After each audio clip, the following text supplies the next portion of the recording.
Pessoal, vamos falar sobre a disputa por uma vaga à cadeira deixada por Luiz Roberto Barroso, que se aposentou e sábado oficialmente deixa o Supremo Tribunal Federal.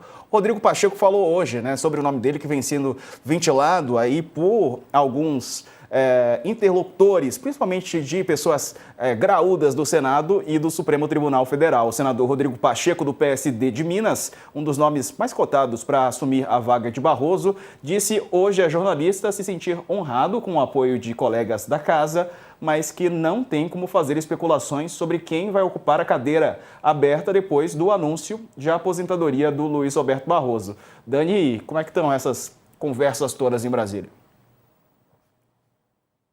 A movimentação está muito intensa, a pressão sobre o presidente Lula é imensa, mas se tem alguém que sabe manejar esse tipo de pressão é Lula, porque ele é o presidente da República que mais indicou integrantes do Supremo Tribunal Federal.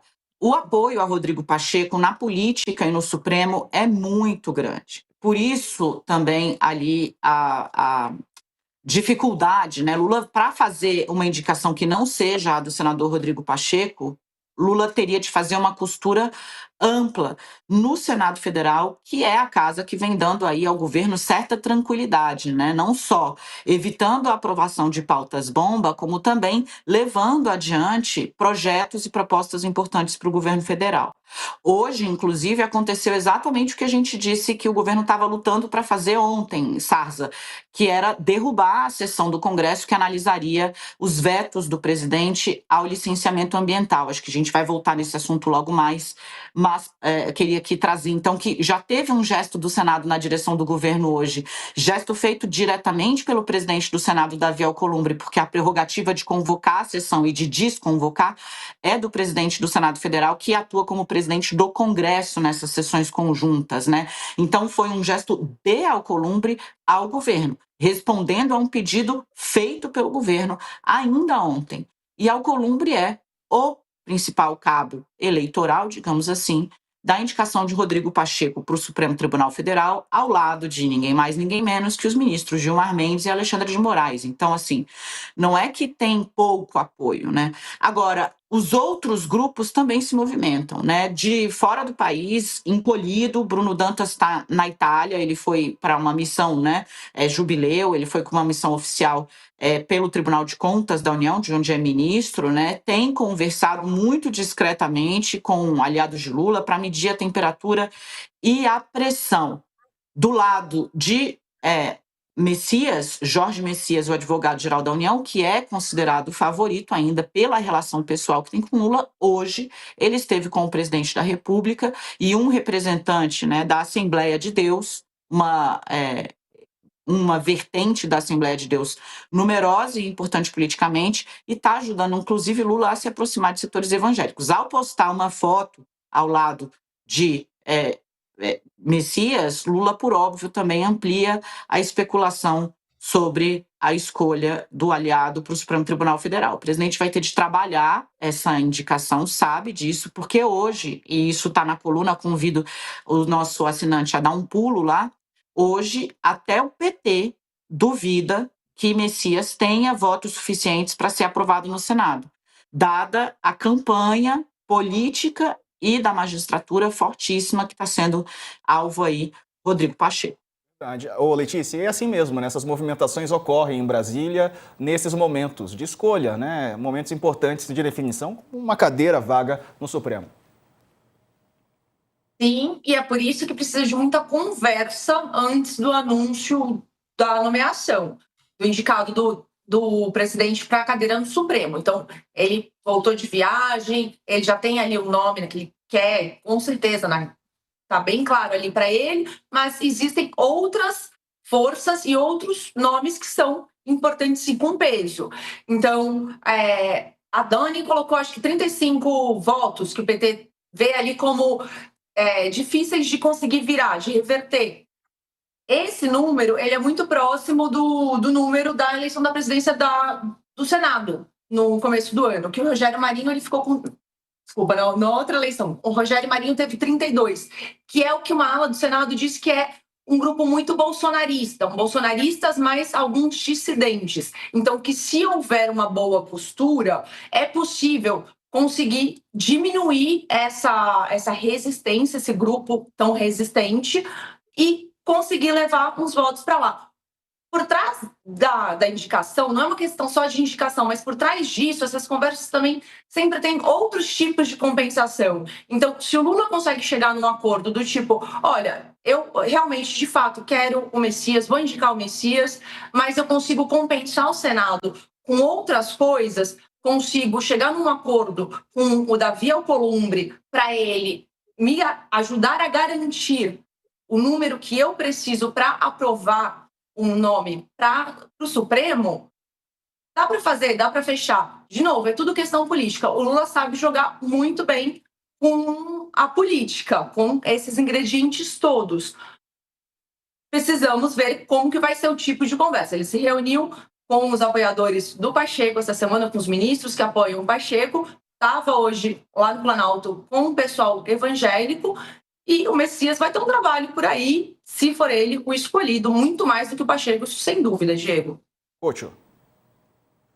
Diego, está em jogo aí para onde vão dois grandes eleitorados em 2026, o xadrez de 2026.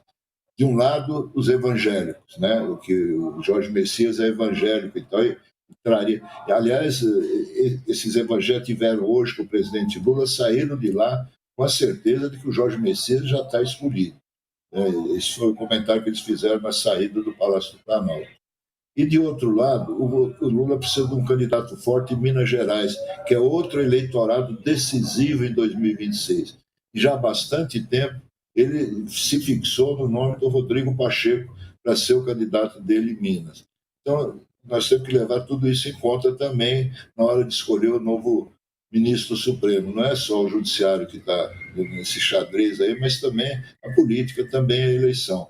Então, por tudo isso, eu tenho a impressão que o Lula vai encontrar uma forma de compensar o Senado, como a Letícia acabou de falar, mas ele dificilmente vai abrir mão do Jorge Messias, porque esse é um eleitorado importantíssimo que hoje resiste a apoiar o Lula, né? E o Jorge Messias pode ser o canal, aliás, já vem sendo, né, de aproximação do governo com o eleitorado evangélico. E, de outro lado, o Rodrigo Pacheco seria um nome muito forte para o governo de Minas. Então, essas duas coisas estão pensando na balança na hora de escolher o substituto do Barroso.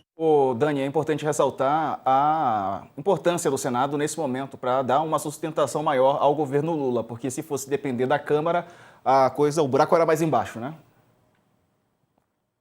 A Câmara está meio com um trem desgovernado, né? Com o presidente da casa muito pressionado entre os diversos grupos que a compõem, e lá o bolsonarismo é muito mais arraigado, tem uma ala radical que está dentro do PL, que é a maior bancada da casa e que é muito vocal, né?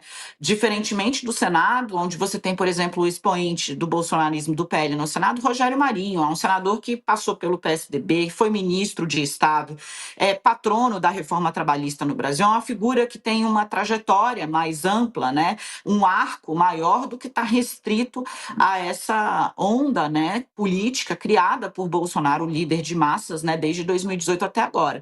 Então, mas na Câmara você tem grupos que agem a imagem e semelhança dos comportamentos mais radicais que Bolsonaro e sua família, né, externaram ao longo, tanto durante o governo como agora, quando fazem oposição, o que tem deixado o Mota numa situação muito difícil. O Lula está fazendo gestos, viajou com ele ontem, foi até o Rio de Janeiro, mas sabe que a Câmara está vivendo um processo quase de ingovernabilidade. É difícil a situação do presidente da Câmara, Hugo Mota. Enquanto isso, o Senado vestiu a roupa de adulto na sala. E os senadores gostaram desse papel, né? Então, você tem Omar Aziz, Otto Alencar, Renan Calheiros voltando a dar cartadas importantes na política nacional às vésperas da eleição do ano que vem, onde 2/3 do Senado vai disputar voto, né? Ano que vem você vai votar em 2 senadores, não só em um assinante. Então, o Senado está vendo esse ambiente de maneira mais ampla e vestindo aí a roupa de adulto na sala num momento em que mobilizações, por exemplo, contra a derrubada dos vetos do licenciamento ambiental, a PEC da devastação, virou um assunto ultra falado ontem e o lobby do governo deu certo, saiu de pauta, né? Por quê? Porque está tendo um engajamento público, né? Não agora mais só da direita, mas também de setores progressistas. O Senado está olhando isso e se tornou um aliado importante. Agora, né? Qual é o problema, né? É entender qual seria o tamanho da fratura que, se como o Couto disse, né?